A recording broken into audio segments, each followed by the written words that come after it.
ಎಂದಿನಂತೆ ಬಸ್ ಸ್ಟಾಪ್ನಲ್ಲಿ ಬಸ್ಗಾಗಿ ಕಾಯುತ್ತಾ ನಿಂತಿದ್ದ ಲೀಲಾ ಸಮಯ ಸರಿಯುತ್ತಿದ್ದುದರಿಂದ ಆಗಾಗ್ಗೆ ವಾಚನ್ನು ನೋಡಿಕೊಳ್ಳುತ್ತಾ ಕತ್ತನ್ನು ಅತ್ತ ಇತ್ತ ಹೊರಳಿಸುತ್ತಾ ಸಮಯ ಮೀರುತ್ತಿದ್ದರೂ ಬಾರದ ಬಸ್ಗಾಗಿ ಚಡಪಡಿಸುತ್ತಿರುವುದನ್ನು ದೂರದಿಂದಲೇ ಗಮನಿಸುತ್ತಿದ್ದ ಹೇಮಂತ್ ಅವಳನ್ನು ಪರಿಚಯ ಮಾಡಿಕೊಂಡು ಮಾತನಾಡಿಸುವುದಕ್ಕೆ ಇದೇ ಸುಸಮಯವೆಂದುಕೊಂಡು ಅವಳು ನಿಂತಿದ್ದ ಜಾಗಕ್ಕೆ ಬಂದು ಅವಳ ಸನಿಹದಲ್ಲೇ ನಿಂತ.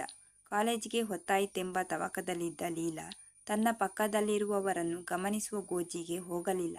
ಗಡಿಯಾರದ ಮುಳ್ಳು 5:10 ಹೀಗೆ ನಿಮಿಷಗಳು ಮುಂದೂಡುತ್ತಿದ್ದಂತೆ ಲೀಲಾಳ ಆತಂಕ ಹೆಚ್ಚಾಗುತ್ತಿತ್ತು.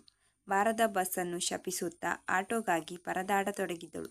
ಮುಂಬೈನಲ್ಲಿ ಗ್ರಾಹಕರು ಕೇಳಿದ ಸ್ಥಳಕ್ಕೆ ಯಾವ ಆಟೋದವರು ಬರುವುದಿಲ್ಲವೆಂಬ ಸತ್ಯವನ್ನರಿತಿದ್ದ ಅವಳಿಗೆ ಆಟೋ ಹಿಡಿಯುವುದು ದುಸ್ತರವೆನಿಸಿತು. ಇನ್ನು ಪರೀಕ್ಷೆಗೆ ಕೇವಲ 1 ಗಂಟೆ ಬಾಕಿ ಇದ್ದು ಅಷ್ಟರೊಳಗೆ ಕಾಲೇಜ್ ಸೇರಬೇಕು. ಇಲ್ಲವಾದರೆ ಅವಳ ಭವಿಷ್ಯಕ್ಕೆ ಹೊಡೆತ ಬೀಳುವುದು ಗ್ಯಾರಂಟಿ. ಅವಳ ಆತಂಕ ಮೇರೆ ಮೀರಿತು.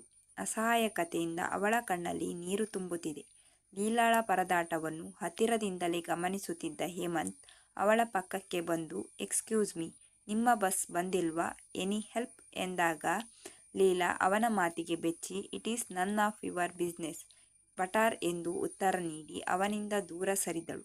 ದೇವರ ದಯೆಯಿಂದ ಅವಳಿಗೆ ಆಟೋ ಸಿಕ್ಕಲಾಗಿ ಅಂದು ಪರೀಕ್ಷೆಗೆ 10 ನಿಮಿಷ ಮೊದಲು ಕಾಲೇಜ್ ತಲುಪಿದಾಗ ಅವಳ ಮುಖದಿಂದ ಬೆವರಿಳಿಯುತ್ತಿತ್ತು. ಅಂದು ಪರೀಕ್ಷೆ ಮುಗಿಸಿ ಮನೆಗೆ ಹಿಂದಿರುಗಿದಾಗ ಅವಳಿಗೆ ಸಾಕು ಸಾಕಾಗಿ ಹೋಗಿತ್ತು. ಮತ್ತೆರಡು ದಿನಗಳು ಅದೇ ಬಸ್ ಸ್ಟಾಪ್ನಲ್ಲಿ ಅದೇ ಹುಡುಗ ನಿಂತಿರುವುದನ್ನು ಗಮನಿಸಿದಳು. ಅಷ್ಟೇ ಅಲ್ಲ, ಅವನು ಇವಳ ಚಲನವಲನಗಳನ್ನು ಗಮನಿಸುತ್ತಿರುವುದು ಲೀಲಾಳಿಗೆ ತಿಳಿಯದಿರಲಿಲ್ಲ.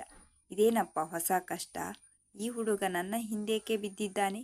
ಅವನನ್ನು ನೋಡಿದರೆ ನನ್ನ ವಯಸ್ಸಿನವನಂತೆಯೇ ಇದ್ದಾನೆ. ಆದರೆ ಅವನ ನೋಟ ನಡವಳಿಕೆಯೆಲ್ಲ ಬೇರೆ ರೀತಿಯೇ ಇದೆ. ಇವನಿಂದ ಹೇಗೆ ಪಾರಾಗುವುದು? ಲೀಲಾ ಮನದೊಳಗೆ ಉಪಾಯವನ್ನು ಹುಡುಕತೊಡಗಿದಳು. ಒಂದು ದಿನ ಬಸ್ನಲ್ಲಿ ತನ್ನ ಪಕ್ಕದಲ್ಲೇ ಆ ಹುಡುಗ ಕುಳಿತಾಗ ಲೀಲಾಳ ಫಜೀತಿ ಹೇಳತೀರದು. ಅವನು ನೋಡುವುದಕ್ಕೆ PUC ಓದುತ್ತಿರುವ ಹುಡುಗನಂತೆಯೇ ಕಂಡುಬಂದರೂ ಅವನ ನೋಟ ಬೇರೆಯೇ ಇರುವುದನ್ನು ಗಮನಿಸಿದ ಲೀಲಾ ಒಳಗೊಳಗೆ ಹೆದರುತ್ತಿದ್ದಳು. ಈ ವಿಷಯವನ್ನು ಮನೆಯವರಲ್ಲಾಗಲಿ ತನ್ನ ಸ್ನೇಹಿತೆಯರೊಂದಿಗಾಗಲಿ ಹಂಚಿಕೊಳ್ಳಲಾಗದೆ ಒಳಗೊಳಗೆ ತೊಳಲಾಡುತ್ತಿದ್ದಳು. 5-6 ತಿಂಗಳುಗಳು ಇದೇ ತೊಳಲಾಟದಲ್ಲೇ ಲೀಲಾ ದಿನಗಳನ್ನು ನೂಕುತ್ತಿದ್ದಳು. ಪ್ರತಿದಿನವೂ ಹೇಮಂತ್ ಇವಳ ಬಸ್ನಲ್ಲೇ ಹತ್ತುತ್ತಿದ್ದ. ಅವನು ಎಲ್ಲಿ ಇಳಿಯುತ್ತಾನೆಂದು ಅವಳಿಗೆ ಗೊತ್ತಾಗುತ್ತಿರಲಿಲ್ಲ. ಏಕೆಂದರೆ ಅವನಿಗಿಂತ ಮೊದಲೇ ಇವಳು ಇಳಿಯುತ್ತಿದ್ದಳು.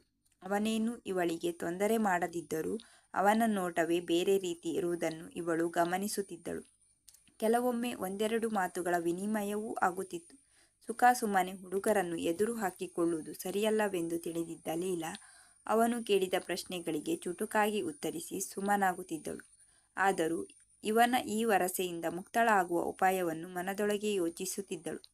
ಅವನು ಇನ್ನು PUCಯಲ್ಲಿ ಓದುತ್ತಿರುವ ಹುಡುಗನೆಂಬುದು ಅವನು ಫೋನ್ನಲ್ಲಿ ಮಾತನಾಡುವಾಗ ಅವಳಿಗೆ ತಿಳಿಯಿತು.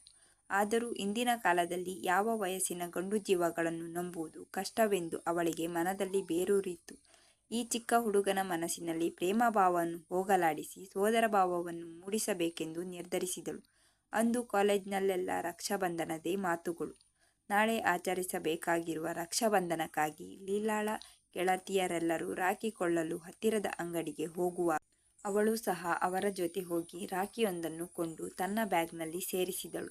ಅವಳ ಮನಸ್ಸಿನಲ್ಲಿ ಒಂದು ಹೊಸ ಯೋಜನೆ ರೂಪುಗೊಂಡಿತ್ತು. ಅಂದು ರಾತ್ರಿ ಮಲಗುವ ಮುಂಚೆ ಇಂದಿನ ಯುವ ಪೀಳಿಗೆಗೆ ಅತ್ಯಂತ ಈ ರಾಖಿ ಹಬ್ಬದ ಬಗ್ಗೆ ತಿಳಿಯುವ ಕುತೂಹಲ ಉಂಟಾಗಿ ಗೂಗಲ್ ಸರ್ಚ್ಗೆ ಹೋದಳು.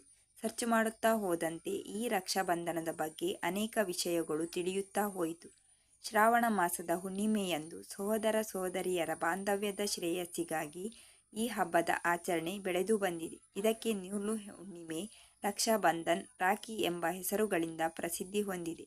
ಇದು ಕೇವಲ ರಕ್ತ ಸಂಬಂಧಿಗಳಿಗಷ್ಟೇ ಸೀಮಿತವಾಗಿರದೆ ಭಾವನಾತ್ಮಕ ಭ್ರಾತೃತ್ವದ ಬಂಧನಗಳವರೆಗೂ ಹಬ್ಬಿದೆ. ಸ್ವಂತ ಅಣ್ಣ ತಮ್ಮಂದಿರು ಇಲ್ಲದವರು ಅವರಿಗೆ ಅತ್ಯಂತ ಹತ್ತಿರವಾದವರೊಂದಿಗೆ ರಾಖಿ ಕಟ್ಟುವುದರ ಮೂಲಕ ಸೋದರತ್ವವನ್ನು ಬೆಸೆದುಕೊಳ್ಳುತ್ತಾರೆ.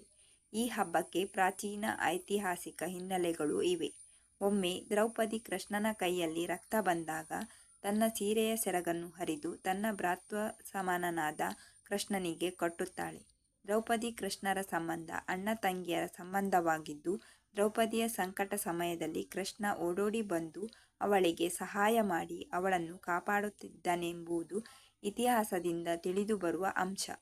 ಸಹೋದರ ಬಾಂಧವ್ಯದ ಒಳಿತಿಗಾಗಿ ಸಹೋದರರಿಗೆ ರಾಖಿ ಕಟ್ಟಿ ಅವರ ಒಳಿತಿಗಾಗಿ ಪ್ರಾರ್ಥಿಸುತ್ತಾ ಅವರಿಗೆ ಆರತಿ ಬೆಳಗುವುದು. ಹೀಗೆ ಈ ರಕ್ಷಾಬಂಧನದ ಹಬ್ಬ ಪುರಾಣಿಕ ಐತಿಹಾಸಿಕ ಹಿನ್ನೆಲೆಯನ್ನು ಹೊಂದಿದೆ. ಇದರ ಇನ್ನೊಂದು ರೂಪವಾಗಿ ನಮ್ಮ ಕರ್ನಾಟಕದಲ್ಲಿ ನಾಗರ ಪಂಚಮಿಯಂದು ಸಹೋದರಿಯರು ತಮ್ಮ ಸಹೋದರನನ್ನು ಮನೆಗೆ ಕರೆದು ಹೊಟ್ಟೆ ಬೆನ್ನಿಗೆ ಹಾಲು ತುಪ್ಪ ಹಚ್ಚಿ ಒಳ್ಳೆಯದಾಗಲೆಂದು ಪ್ರಾರ್ಥಿಸುತ್ತಾ ಉಡುಗೊರೆಗಳನ್ನು ಕೊಡುವ ಸಂಪ್ರದಾಯವಿದೆ. ಗೂಗಲ್ ಸರ್ಚ್ನಿಂದ ಲೀಲಾಳಿಗೆ ಈ ರಕ್ಷಾಬಂಧನದ ಪ್ರಾಮುಖ್ಯತೆಯ ಬಗ್ಗೆ ಅನೇಕ ವಿಷಯಗಳು ತಿಳಿಯಿತು. ಅವಳು ತಕ್ಷಣ ಒಂದು ನಿರ್ಧಾರಕ್ಕೆ ಬಂದಳು. ತನ್ನನ್ನು ಹಿಂಬಾಲಿಸುತ್ತಿರುವ ಆ ಹೇಮಂತ್ಗೆ ರಾಖಿ ಕಟ್ಟಿಬಿಟ್ಟು ಸಹೋದರನನ್ನಾಗಿ ಸ್ವೀಕರಿಸಿಬಿಟ್ಟರೆ ತನಗೆ ನಿರಾಳವಾಗುತ್ತದೆ ಎಂದು ಲೀಲಾ ನಿರ್ಧರಿಸಿದಳು. ಮಾರನೆಯ ದಿನ ಮಾಮೂಲಾಗಿ ಬಸ್ ಸ್ಟಾಪ್ನಲ್ಲಿ ಹೇಮಂತ್ ನಿಂತಿದ್ದಾಗ ಲೀಲಾ ಅವನ ಹತ್ತಿರ ಹೋಗಿ "ಹಲೋ ಬ್ರದರ್, ಹ್ಯಾಪಿ ರಕ್ಷಾಬಂಧನ್" ಎಂದು ಹೇಳುತ್ತಾ ಅವನ ಹಣೆಗೆ ತಿಲಕ ಹಚ್ಚಿ ಅವನ ಬಲಗೈಗೆ ರಾಖಿ ಕಟ್ಟಿದಾಗ ಹೇಮಂತ್ ತಬ್ಬಿಬ್ಬಾದ. ಲೀಲಾಳನ್ನು ತನ್ನ ಪ್ರೇಯಸಿಯಂತೆ ಕಲ್ಪಿಸಿಕೊಂಡು ಅವಳ ಹಿಂದೆ ಹಿಂದೆ ಸುತ್ತುತ್ತಿದ್ದ ಹೇಮಂತ್ಗೆ ಶಾಕ್ ಆಯಿತು. ಲೀಲಾ ಕಟ್ಟಿದ್ದ ರಾಖಿಯನ್ನು ಮುಟ್ಟಿ ನೋಡಿಕೊಳ್ಳುತ್ತಾ ಅವಳನ್ನು ಸಹೋದರಿ ಭಾವದಿಂದ ನೋಡಲು ಪ್ರಾರಂಭಿಸಿದ. ಅವನ ನೋಟದಲ್ಲಿ ಬದಲಾವಣೆಯಾಗತೊಡಗಿತು. ಪ್ರೇಯಸಿಯ ಭಾವದಿಂದ ಭ್ರಾತೃತ್ವ ಭಾವಕ್ಕೆ ತಿರುಗಿಸಿದ ಈ ರಾಖಿಯ ಬಗ್ಗೆ ಲೀಲಾಳಿಗೆ ಹೆಮ್ಮೆಯೆನಿಸಿತು. ಇಬ್ಬರ ಕಣ್ಣುಗಳು ಭಾವುಕತೆಯಿಂದ ತೇವಗೊಂಡವು. ಲೀಲಾಳ ಜಾಣ್ಮೆಗೆ ತಲೆದೂಗಿದ ಹೇಮಂತ್ ತನ್ನ ಪಾಕೆಟ್ನಿಂದ 100ರ ನೋಟೊಂದನ್ನು ತೆಗೆದು ತನ್ನ ಹೊಸ ಸಹೋದರಿಗೆ ಉಡುಗೊರೆ ನೀಡುವುದರ ಮೂಲಕ ಲೀಲಾಳನ್ನು ಹರಸಿದ.